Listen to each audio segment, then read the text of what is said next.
In a high, snow-capped mountain lived a snow leopard named Shivalik.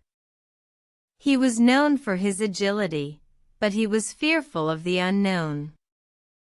One day, a young bird fell from its nest, trapped between a crevice. Shivalik saw it, but he hesitated to help, fearing the unknown depth of the crevice.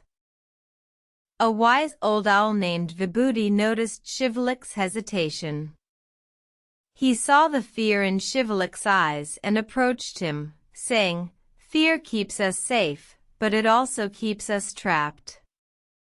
Shivalik pondered Vibhuti's words. He realized that he was letting his fear prevent him from helping another creature. With a deep breath, he decided to take a leap of faith.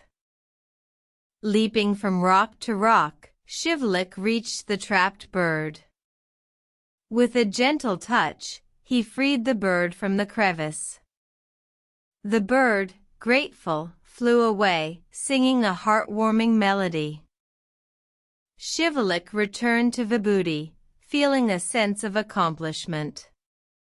Vibhuti smiled. "You see, Shivalik, fear can hold us back, but courage can set us free." From that day forward, Shivalik faced his fears, understanding that sometimes, taking a leap of faith is the only way to grow and help others. He learned that courage is not the absence of fear, but the decision to act despite it. And so, Shivalik became a symbol of courage for all the animals in the high, snow-capped mountain. He showed them that fear is not a cage, but a challenge to overcome, to help, and to grow. So remember, my friends, when faced with fear, take a leap of faith. For it is in those moments that we truly grow and help others. And like Shivalik, you too can become a beacon of hope and courage.